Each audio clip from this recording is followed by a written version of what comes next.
जिस तरह से सरकार ने ऑर्गेनाइज करा है, जिस तरह से करोड़ों की तादाद में लोग आए हैं, जिस तरह से आयोजन है, जो मर्जी है उसको खाना मिलता है, जब मर्जी आए, जितना मर्जी आए खाए, कोई जात पात का नहीं है, दूर दूर से दूर बाहर बाहर से लोग आए हैं। महाकुंभ में शंख नहीं तो और कहाँ पे। मंथन में जिस तरह से इसका जिक्र किया गया, जिस तरह से इसके फायदे बताए गए हैं, बॉलीवुड से दूरी बनाना, ये सब गलत है।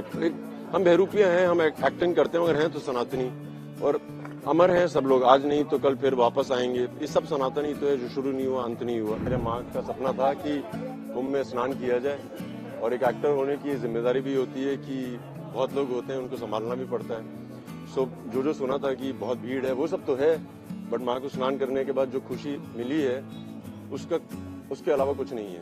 और जिस तरह से सरकार ने ऑर्गेनाइज करा है, जिस तरह से करोड़ों की तादाद में लोग आए हैं, जिस तरह से आयोजन है, हर अखाड़े में, जैसे मैं यहाँ पे बात कर रहा था, जो मर्जी है उसको खाना मिलता है, जब मर्जी आए, जितना मर्जी आए खाए, कोई जात पात का नहीं है, दूर दूर से दूर बाहर बाहर से लोग आए हैं, हर देश से आए हैं। और जिस तरह से हम हिंदुस्तान को रिप्रेजेंट कर रहे हैं, मुझे लगता है कि इनके पास आके इनको सत्कार देना बहुत जरूरी था।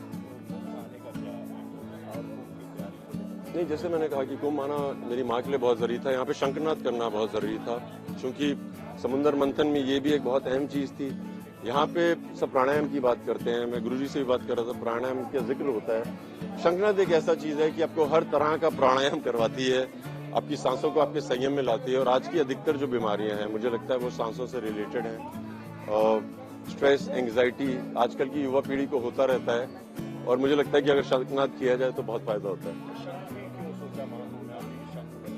महाकुंभ में शंख नहीं तो और कहाँ पे। मंथन में जिस तरह से इसका जिक्र किया गया, जिस तरह से इसके फायदे बताए गए हैं, हम सिर्फ बात करते हैं ऐलान जंग की या जंग खत्म करने की, मगर यहाँ पे तो ये शंख है जो आपको आपके शरीर और आपके मन को जोड़ता है। साइंस ने प्रूव किया है, कार्डियक कोहेरेंस कहते हैं, हृदय की धड़कन और सांसों को एक संयम में ले आओ तो आप काफी उपलब्धियां पा सकते हो। तो मुझे लगता है बहुत जरूरी था। सनातन से ये प्रेम किस तरह का है, क्योंकि कहा जाता है कि बॉलीवुड में जो जाता है वो सनातन से कहीं ना कहीं दूरी बनाने लगता है। नहीं, ऐसा नहीं है, ये गलत है, ये जो भी है गलत है। बॉलीवुड से दूरी बनाना, ये सब गलत है। हम बहरूपिया हैं, हम एक्टिंग करते हैं, मगर हैं तो सनातनी और अमर हैं सब लोग। आज नहीं तो कल फिर वापस आएंगे। ये सब सनातनी तो है, जो शुरू नहीं हुआ अंत नहीं हुआ। उससे जरूरी था कि ये जो है ना हमारे योद्धा, ये जितने भी अखाड़े हैं, ये जाने जाते हैं अपनी शारीरिक बल के लिए भी, मानसिक शक्ति के अलावा शारीरिक बल। मेरी जिम्मेदारी थी एक हिंदुस्तानी मार्शल आर्ट रिप्रेजेंट करने वाला, क्योंकि इनको आके मिला जाए, इनसे बातें की जाए, इनका ज्ञान देखा जाए, इनके साथ वर्जिश की जाए, जो मैंने की और बहुत मजे किए। जिस तरह से आप देख रहे हैं, हर इंसान किसी भी उम्र का वो शंख बजा रहा है, इसका मतलब है उनका लंग्स, उनकी जो कार्डियक कोहेरेंस है, इनकी सांसें अपनी क्षमता में अपने संयम में लाना, सब है।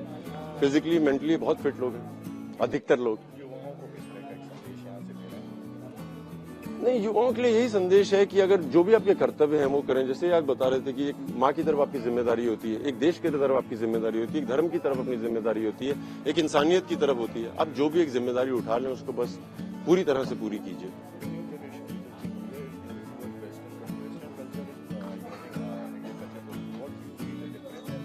नहीं, योगा क्या है कि हिंदुस्तानी ही परंपरा का है। जब अंग्रेज आए थे 1800 मिड 1850s में, तो अंग्रेजों ने क्या किया कि हिंदुस्तानी आराम से बैठते थे, उनको लगा ये लेजी है, मूव योरसेल्फ, वो सब हुआ। मगर हम लोग तो ध्यान में ही थे।